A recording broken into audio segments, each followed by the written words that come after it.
അങ്ങനെ മൂന്നാർ ട്രിപ്പിന്റെ പുതിയ വിശേഷങ്ങളുമായിട്ട് ജാസ്മിൻ എത്തിയിരിക്കുകയാണ്. അങ്ങനെ ജാസ്മിനും ഫാമിലിയും എല്ലാവരും കൂടിയാണ് ഇപ്പോൾ ഈ ട്രിപ്പിന് വന്നിട്ടുള്ളത്. അപ്പോൾ മോർണിംഗിൽ തന്നെയാണ് ജാസ്മിൻ വ്ളോഗ് കാര്യങ്ങളെല്ലാം എടുക്കുന്നത്. എല്ലാ കാര്യങ്ങളും തന്നെ ജാസ്മിൻ പറയുന്നുണ്ട്. പെട്ടെന്ന് എടുത്തൊരു തീരുമാനമാണ് മൂന്നാറിലേക്ക് ഒരു ട്രിപ്പ് പോകുക എന്നുള്ളത് എന്ന് പറഞ്ഞുകൊണ്ടാണ് ജാസ്മിൻ വീഡിയോ തുടങ്ങുന്നത്. എന്തായാലും രാവിലത്തെ ബ്രേക്ക്ഫാസ്റ്റ് കാര്യങ്ങളെല്ലാം തന്നെ ജാസ്മിൻ അതിൽ കാണിക്കുന്നുണ്ട്, പൊന്നുവിനെയും കാണിക്കുന്നുണ്ട്. എന്നാൽ രാവിലെ ചായ ഉണ്ടാക്കുന്നത് പൊന്നുവാണ്. അത് ജാസ്മിൻ വീഡിയോയിൽ ശരിക്ക് ക്ലിയർ ആയിട്ട് കാണിക്കുന്നുണ്ട്.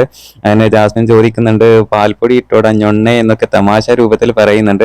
എന്തായാലും പൊന്നു അടിപൊളിയായിട്ട് ചായ കാര്യങ്ങളൊക്കെ ഉണ്ടാക്കുന്നുണ്ട്. ജാസ്മിന്റെ ഉപ്പയും ഉമ്മയും വേറെ റൂമിലാണ്, ഇവർ രണ്ടുപേരും ഈ റൂമിലുമാണ്. അപ്പൊ എന്തായാലും പൊന്നു ചായ ഉണ്ടാക്കുന്ന സീനൊക്കെ ജാസ്മിൻ വളരെ ക്ലിയർ ആയിട്ട് ഇതിൽ കാണിക്കുന്നുണ്ട്. പൊന്നു ആണ് ഇന്ന് ഇവര് ട്രിപ്പ് പോയ സമയത്ത് അന്ന് രാവിലെ ചായ ഉണ്ടാക്കിയത് എന്ന് ജാസ്മിൻ പറയുന്നുണ്ട്. എന്തായാലും വീഡിയോ വളരെ പെട്ടെന്ന് തന്നെ വൈറലായിട്ടുണ്ട്. പുതിയ പുതിയ അപ്ഡേറ്റുകൾക്ക് നമ്മുടെ ചാനൽ മറക്കാതെ സബ്സ്ക്രൈബ് ചെയ്യൂ.